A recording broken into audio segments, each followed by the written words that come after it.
Obsession has a way of twisting love into something unrecognizable, something dangerous. In today's episode, we're stepping into the story of Kenneth Russell Carpenter, a man consumed by his fixation on Sandra Merritt. When Sandra's best friend, Edith Meyer, tried to pull her away from his control, it sparked into a deadly chain of events that ended in betrayal and blood. Hey, friends! You're listening to Cold-Blooded Serial, a true crime podcast, and I am your host and true crime bestie, Tika.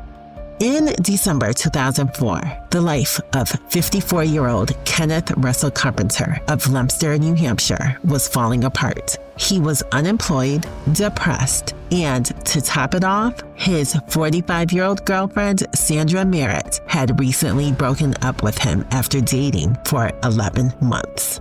Why, you ask? Well, Sandra found out that Kenneth was married, and she was like, I am not gonna be your side chick.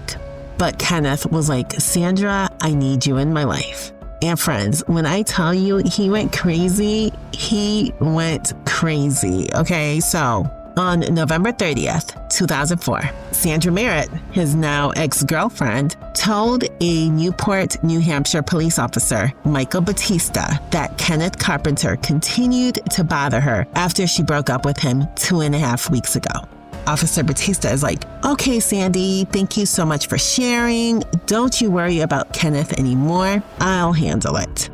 That same night, Officer Batista calls up Kenneth and he's like, listen, if you contact Sandra again, you're going to be charged with harassment. Kenneth is like, okay, officer, sure thing. But friends, if it was that easy, would I be doing an episode on Kenneth Carpenter? No. So he tells the police officer what the police wants to hear, but Kenneth does not heed Officer Batista's warning, and he continues to lurk around Sandra's house like a thief in the night. He even tried talking to her at their AA, Alcoholics Anonymous, meetings that they both attended with her friend, Edith Meyer. 3 important names in this episode. Kenneth Carpenter, the psycho, Sandra Merritt, the victim, and her good friend, Edith Penn Meyer, also a victim. Keep those names in mind. So, Sandra is, telling him like, hey, I already went to the police about you. You really need to leave me alone, Kenneth. Like, I don't know how many times I have to tell you, but it's over. Go be with your wife and leave me alone. Kenneth is like, there's no way Sandra would break up with me on her own accord. It's all Edith. And he began writing Sandra letters begging her to reconcile the relationship and blaming her 55-year-old friend, Edith Penn Meyer, for interfering in their relationship. Friends, this is what I'm picturing. I'm picturing Kenneth is sitting at his desk or a table and his hand is just going like a mile a minute, okay? Like he is just ferociously writing this letter because later on the police find it and they said that the letter was written as a script where he's bouncing between Edith and himself when he writes this letter to Sandra. In the letter, he calls Edith by her nickname, Penn. He says, I, Penn, did my best to lie to Sandy about Ken's actions. I know I said it was none of my business. It makes me, Penn, sick.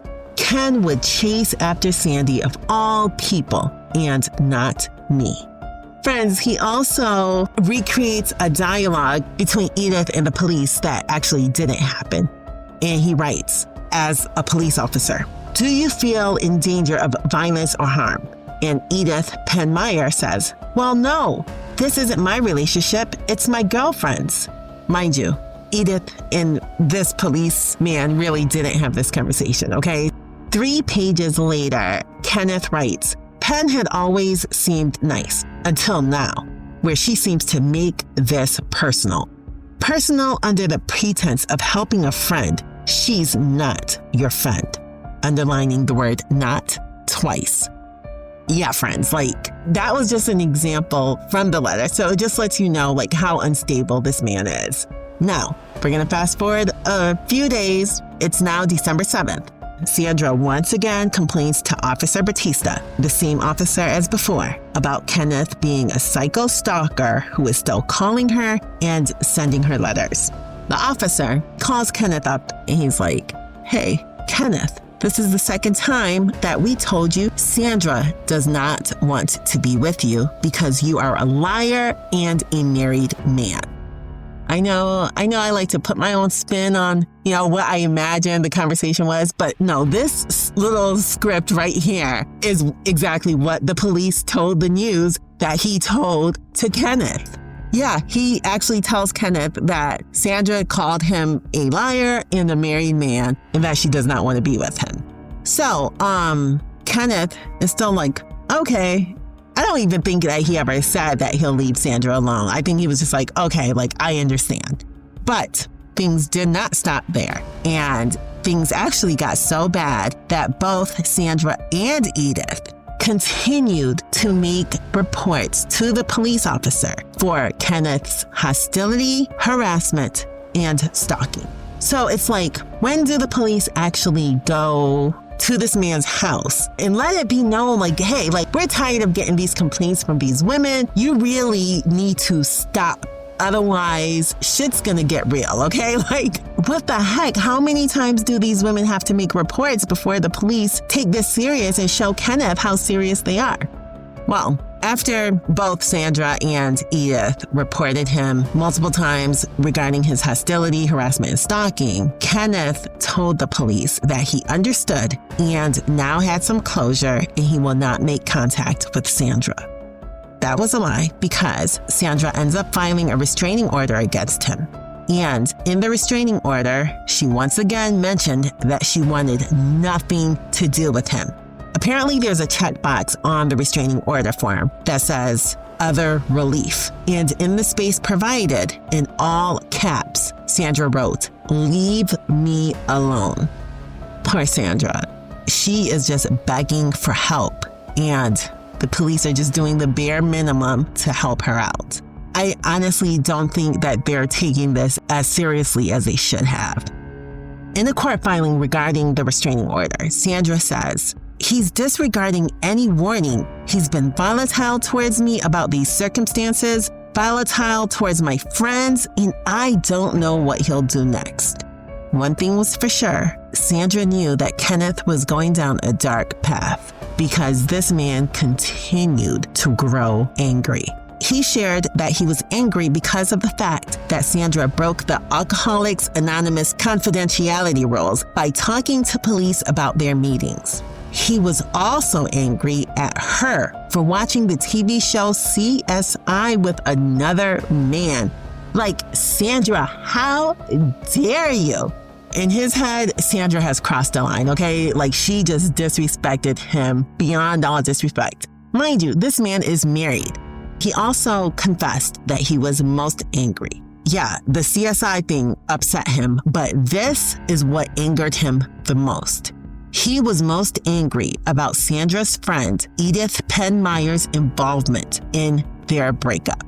In another letter, he writes, "And paramount, the insanity of allowing Penn to run your life. As I write this, my heart is pounding. My breathing is faster, and my pen and brain are on high-speed overload."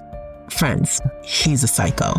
So now, it is January 2005. We've made it through Thanksgiving, we've made it through Christmas, now it's the new year.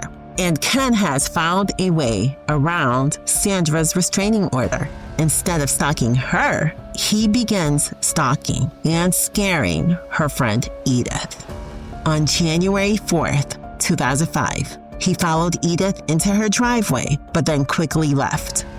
I don't know if she yelled that she was going to call the cops. I don't know if there were other people around. I don't know. Maybe he had a brief moment of sanity and was like, bruh, what am I doing? He just kind of ran away after scaring her. Then, 10 days later, he said screw it and violated his restraining order by contacting Sandra.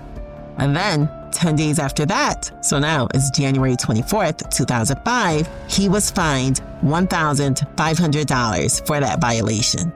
A month later, on the morning of February 23rd, 2005, Sandra Merritt received a phone call from her friend, Edith Meyer. Edith begged Sandra to give Kenneth a second chance. This definitely sounds suspicious because for the past few months, Edith has been supportive of Sandra leaving Kenneth.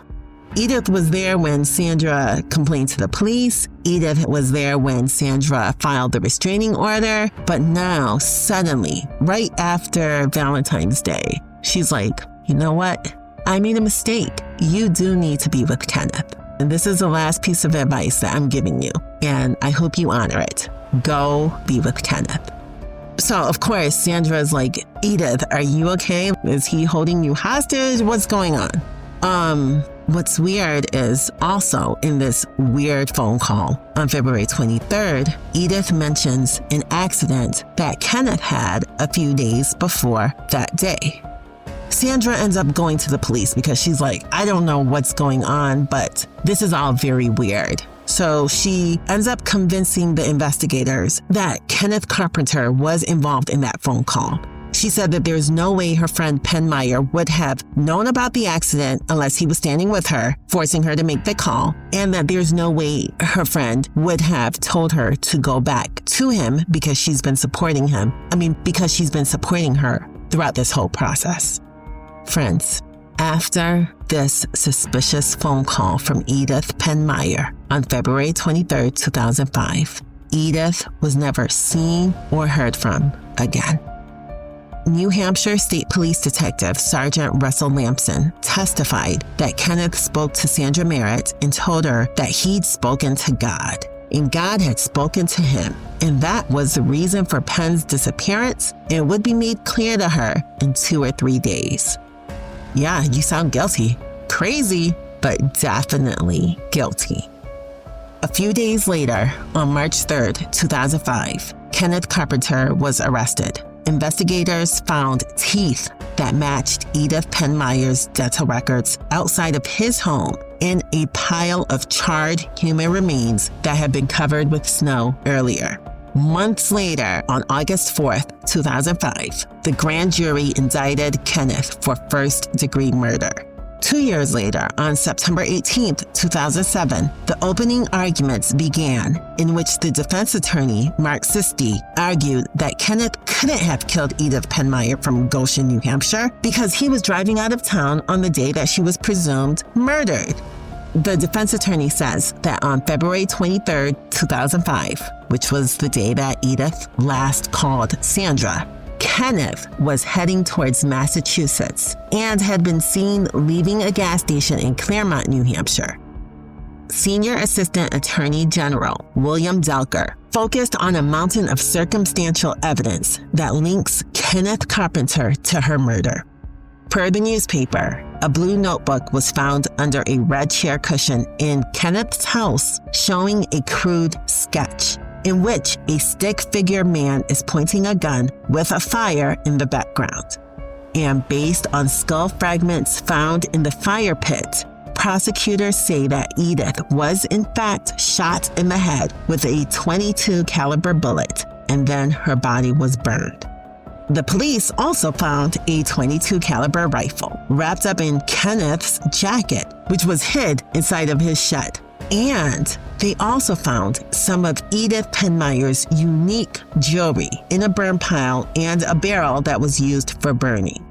The trial lasted several weeks, and on October 12, 2007, the Sullivan County Superior Court jury deliberated for about 2 hours before finding Kenneth Carpenter, age 56, of Leominster, New Hampshire, guilty of murdering Edith Meyer, age 55, of Goshen, New Hampshire. Kenneth Carpenter was sentenced to a mandatory sentence of life in prison without parole. So normally I would end here, but I'll just tell you a little bit about Edith Meyer. She seemed like a really kind woman. She She was active in community activities, was a town representative on the Lake Sunapee Protective Association Board, and a member of the Friends of Mount Sunapee, which was a group that worked to stop the expansion of the Mount Sunapee Resort. Edith was divorced with 3 children. She was a weaver, a spinner, and dyed yarn, according to friends. And now it's time for us to wrap this up. Friends, that was the story of Kenneth Russell Carpenter, Sandra Merritt, and Edith Meyer. A twisted triangle of obsession, fear, and betrayal. Thank you so much for listening. And until next time, remember, obsession disguised as love is still just another face of danger. Stay safe. Talk to you soon. Bye.